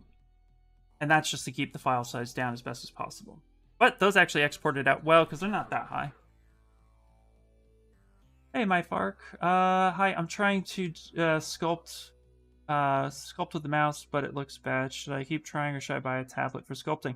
I would recommend buying a tablet for sculpting. if what I highly recommend is just get a simple tablet from like XP Pen or Helion. You can check them on Amazon or go straight to their website. But XP Pen has some very affordable tablets that can get, 20, 30, 40 bucks, get you a decent tablet, plug it in. ZBrush has pen pressure control, but also, too, a mouse is just hard on the wrist for long sculpting. I've met a handful of people that sculpt with a mouse, and most of them have switched over to a tablet. It's just easier, and I highly recommend. It's also way more comfortable, because you're going to spend hours sculpting, and that mouse clicking, that can be problematic. So, highly recommend a tablet. Okay, let's actually go over and make sure that we decimate real quick. We don't want our subtools to be too high. So I keep my subtools under 1 million. I don't change it unless I absolutely have to. The hair subtool is actually under active points, 787,000. Our head is actually 2.3 mil, which we had to re-dynamesh, and I dynamesh at a high resolution, so that makes sense. And then the body is actually under. So let's just decimate everything really quickly to be a decent, consistent size. So we're going to go to Decimation Master, and we're just going to keep it simple, and we're going to do a simple preset at 500. And I'm just going to hit Custom. This presets down here are super helpful. It just keeps it going really well. So I'm going to go ahead and say 500. I don't want anything too low than that, but that will keep it consistent per subtool, and that'll take a minute. Not a problem. I've sculpted with the mouse before. I did not enjoy it, so I highly recommend tablet. Okay, let's move on down. Let's just repeat plugin 500. Now, I'm not looking at the wireframe right now. I don't really care for the wireframe as much as I care for the details staying the same. So if this changed from 2.3 million to 500,000 and the details don't change that much, I'm okay. If the details do change, then I'll show you a little trick. In fact, I'll show you the trick anyway on how to keep details right where you want them. So let's see how bad this happens. Because you have some control in decimation.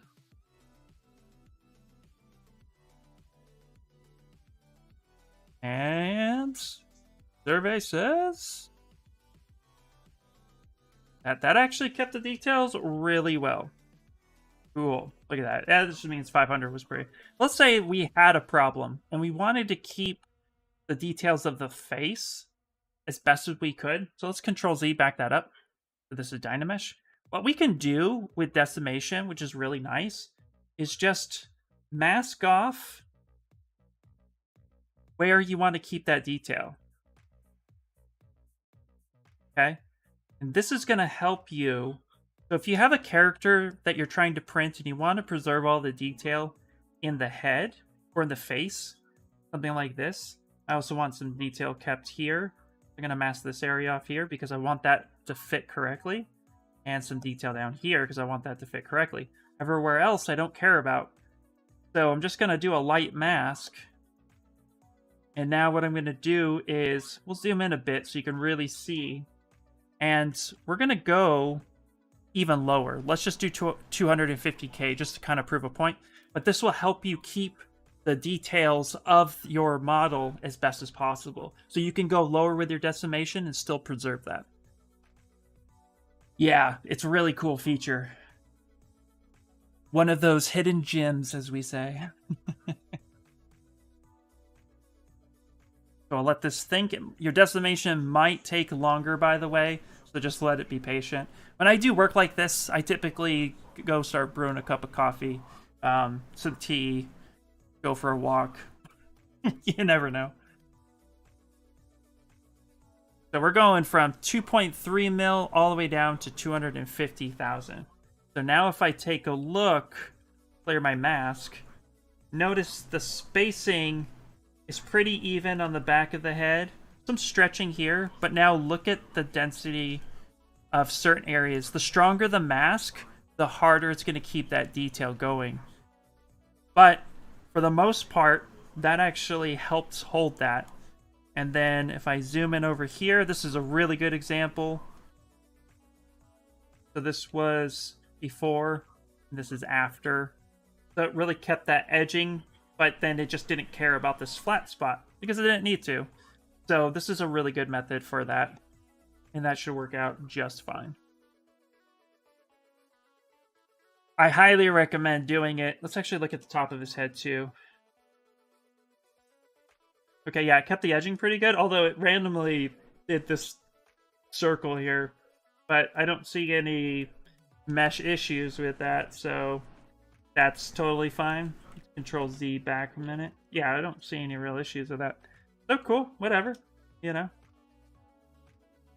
Come through, do a light. I'm gonna do just a light smooth on this edge real fast. Notice it was a little sharp. There we go. And then let's go down to the body. And same thing, we're just gonna go ahead and we'll just bring this down to 500. So there we go. The Innovator 16 from XP is on sale for 300. Nice! Ooh, that's cool. Yeah, it preserves the details of where you want it, exactly. Having a single edge loop on one face. Yeah, so wherever you mask off, yeah, it's going to focus its attention to preserve and put as much information there when decimating as possible. So yeah, if let's say you had a 20-sided die for anybody who plays D&D, and you have all these really cool numbers, but you want the numbers to remain detailed, but the rest of the die you're just kind of like, yeah, whatever, or you want to preserve the edges and the faces of the numbers, but you don't care about the rest, just take your time, mask all that off, and then send it through decimation. And of course, you can only take it so low. At some point, even that can't preserve enough, so make sure you give it enough information. Typically, a subtool being anywhere between 250 to 500,000 polys is perfectly fine. I have the 1 million poly count per subtool rule, just if I'm dealing with super high detail models. But typically, going past 500,000 is not really necessary.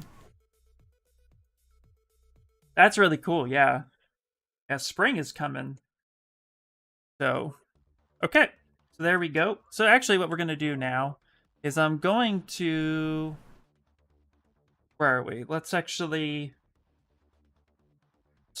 these out. So I'm going to go back into the plugin. And I'm going to go to 3D Print Hub. I already did the update, so I don't need to do that again. I'll delete my previous ones. And then I'll save this set here. So that way, there's no overwrite, no confusion. Just simple, easy, fun. The good thing is you don't have to worry about topology when it comes to steel, but maybe more about the poly count. Or is that just regarding the file size? That's just regarding the file size. I mean, you know, you don't have to worry about how the mesh is. Nobody's going to be like, that STL's mesh is not clean.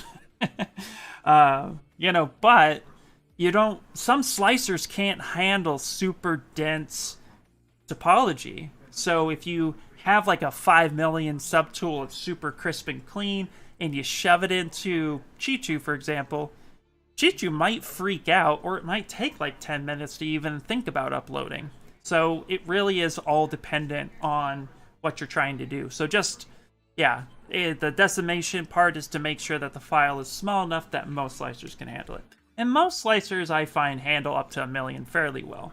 Anything beyond that, you start risking it. And unless you want a biscuit, don't risk it. And the memory on the printer. Yeah. There you go. Okay, so what we're going to do now is you guys rarely see me go into another file. And let's actually save this out real quick. But I'm going to open up a slicer just so you guys can see what it looks like. And we can confirm our sizing and scale works. Because, believe you me, we want to make sure that we do that. So I'm going to save this, ZTL as a decimation final. A final. Yay, there we go. Now we're going to go ahead and, so I'm going to open up, I'll open up Chi-Chu, and then we're going to bring it in, and we're going to check measurement and make sure it's good. And if it's not good, I'll show you how I go about solving it, but it should be good. So we have our Chi-Chu slicer. Now, of course, use any slicer you want. It's up to you. I have everything. I have lychee, I have Prusia, I have Chi-Chu. I slice on all the things I'm able to. What we're going to do is we're going to grab our file.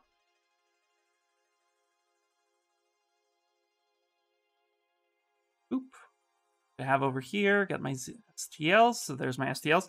First thing I do, I don't drag and drop everything in. First thing I do is I take my QC cube, my 1-inch cube, and I drop it in there. And then I select that cube. Click scale.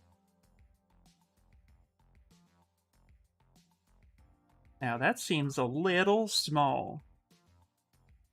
That's 16 millimeter. So let's go back to ZBrush and let's make sure that everything is set the way we want it to be. And that's why I have the QC cube, because that should be 1 inch and that's not 1 inch. So this is why we set things up the way we do. So I'm going to delete those. Okay.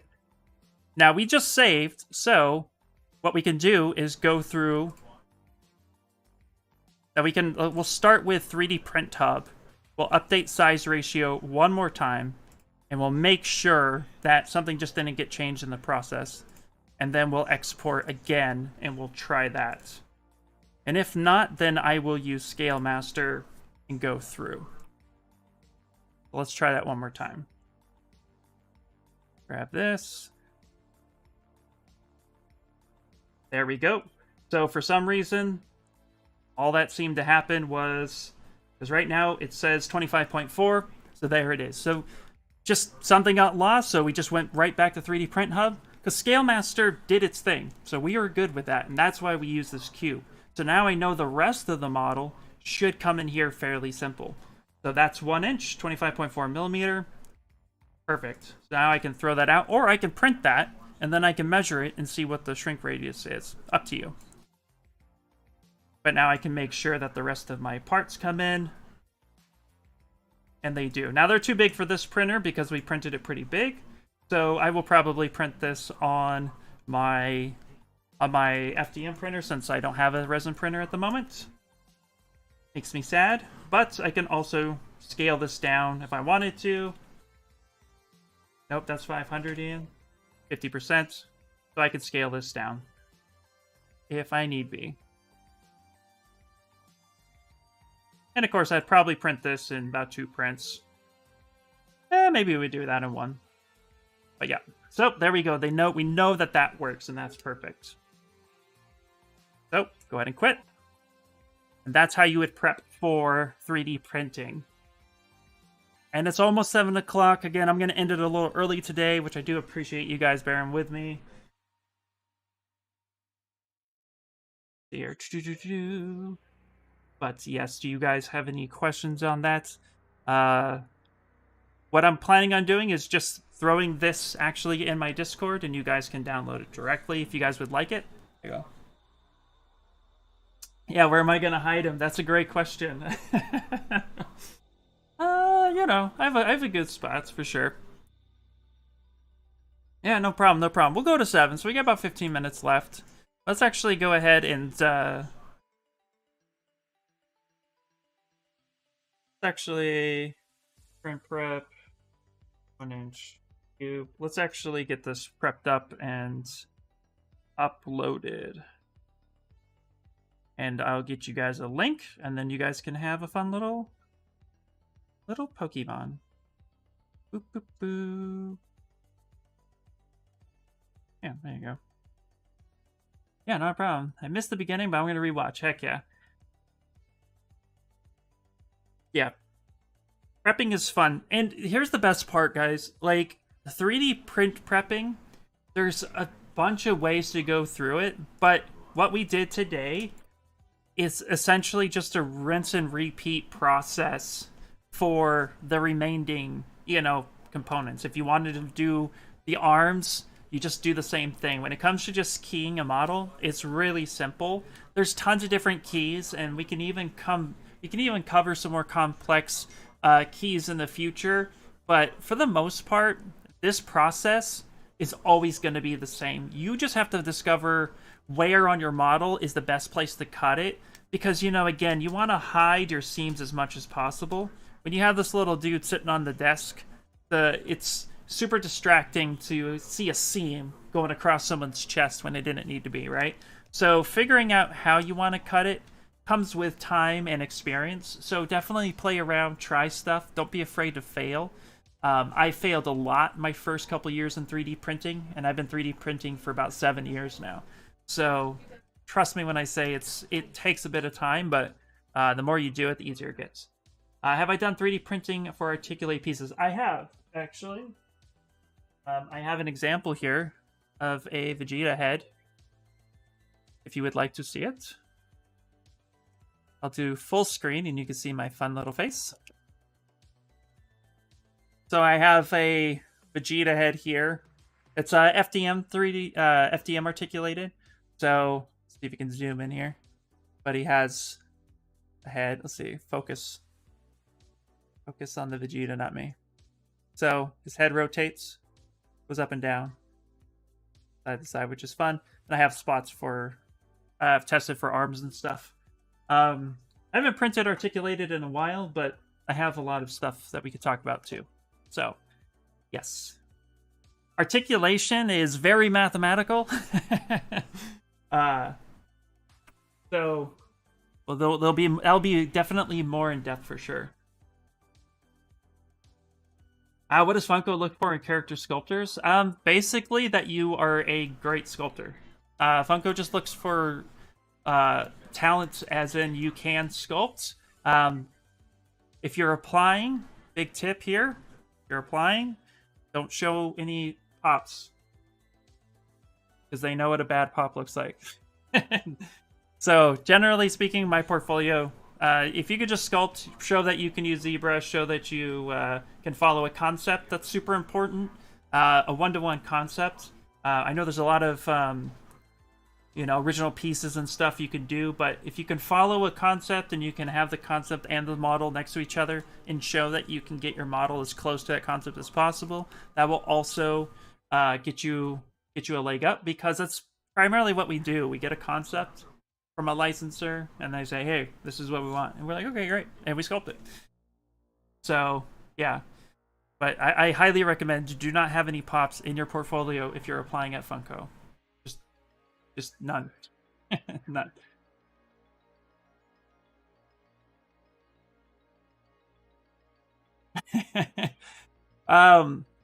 What I could tell you, Sparks, is, you know, we have our own proportions. We know where the eyes are supposed to be, where the arms are supposed to be. We know the head size versus the body size. Like, it's coming down to fine details, and we just know all of those things. And you know, but they teach you that too. So if you get hired as a Funko sculptor, you know, they go through and we do draw overs. They help you along the way. Like, everybody there is awesome. So I love working there. It's super fun.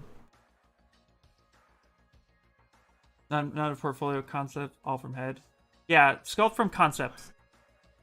Really looking forward to that. I think you posted things about keys in Discord a while back regarding articulation. I did, yeah. And they might still be penned there. But they definitely need to be updated for sure.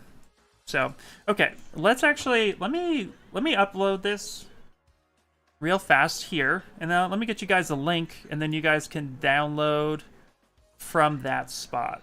So, and that will be a fun little place. And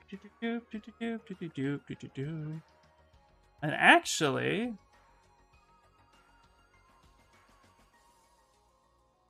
I'm going to give you guys a link that's going to have not just this model, but it's going to have some of my other models in there as well. There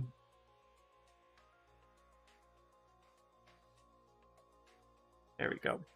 So I'm actually going to just go ahead and you guys, if you guys would like to print a few other things, I have a a fun little area that has like my Gwenum statue, Pinky and the Brain statues in there, some other cool stuff. So if you guys would like that, let me create a new link. I'm gonna get you guys that before I leave.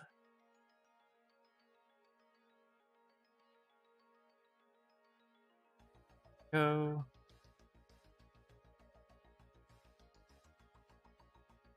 Yeah.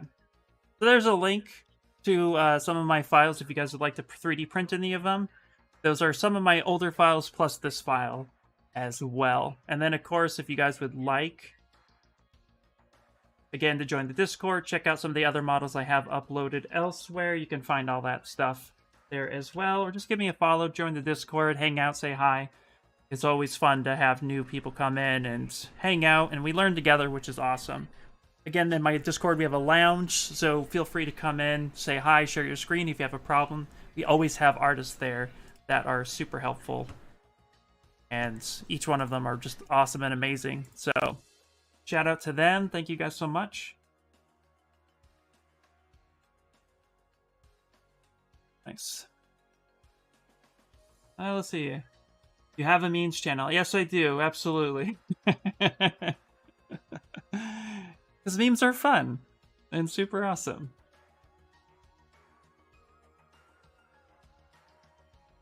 Alright, let me know if that link works to you real quick if anybody's in here and wants to just double check it. But there we go.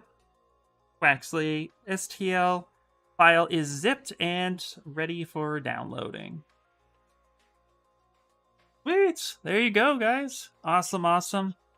Well, I thank you guys so much for bearing with me. Let me show you real quick.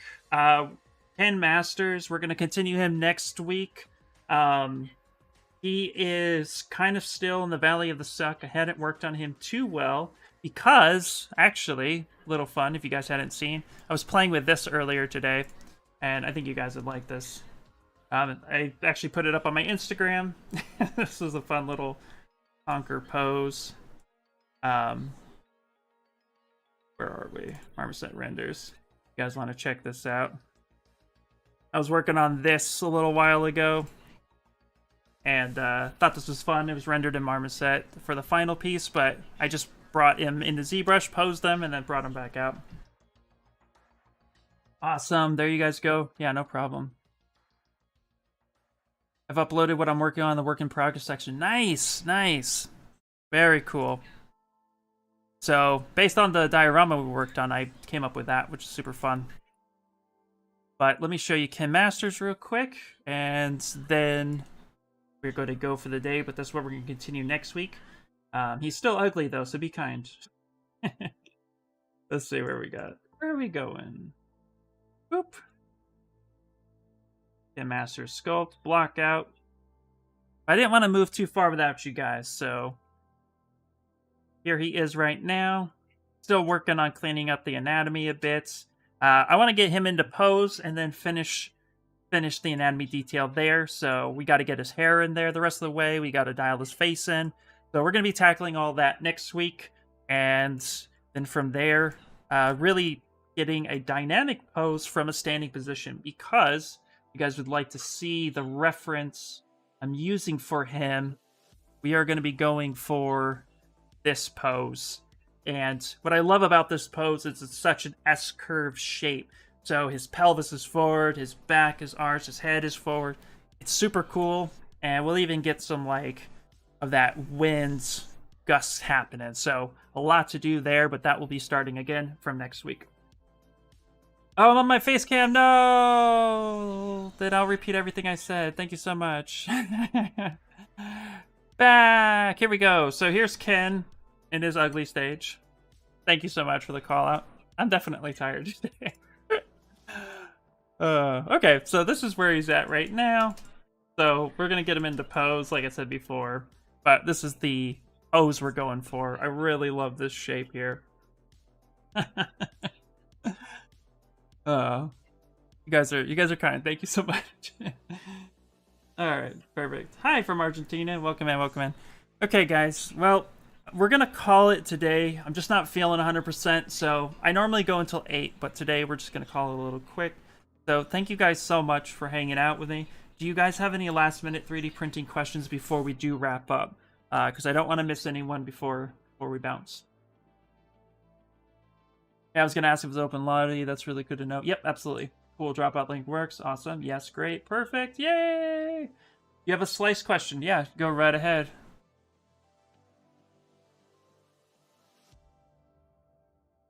Yeah.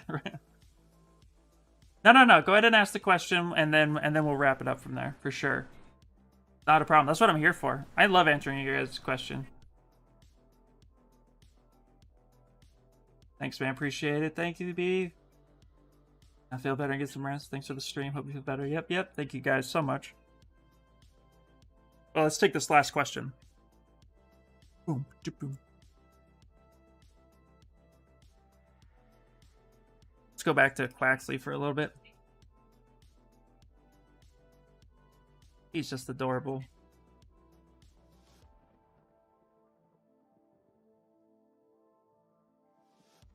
Oh, let's see. Having problem with Zoom. Before I could do it with Alt and pin click. Now it doesn't work. They changed the options. No, it should still be Alt and then check your pen settings. Make sure that your pen click is still set to right click because it's still Alt and right click. Hold to move and then let go of Alt, holding right click to zoom in and out. What would be my thought process on slicing this bad boy? Ooh, that's fun. Okay. At first glance, not being able to really look around or rotate the model in any way, shape, or form, what I would say is, depending on scale, of course, what I would say is, out the gate, separate this worm from the rocks, obviously. Have the worm key into the rock so that you can print this base in one shot if it's small enough. But there's a lot of detail here. So when you get this dense in detail, the thing to remember is you want to be careful on where your seams go. So if this was going to be like a miniature, like for D&D or something, you know, maybe 1 to 2 pieces max. Like if this was a mini for D&D, I would say keep the worm separate from the base. Call it. Like that should be enough. But you could do some creative stuff if you absolutely had to. Like, if you wanted to split, that gets complicated. I wouldn't recommend that. No, I would say 2 pieces, but that's, of course, I can't see a full 360 of it, so definitely, yeah, 1 to 2 pieces max. 50mm base, 2 inches. Yeah, what you could do as well, if you can't print the base in one shot, you have a lot of really neat cuts and grooves. So you could, like, create, like, a fun little... Here, let me see if I can demonstrate real fast. This is just an idea. This is not, like, this is more me, like, saying, like, hey, if you could do it, this might be kind of cool. But let me see here. Let me see if I can just generate something real fast. Alright, let's see. Let me grab...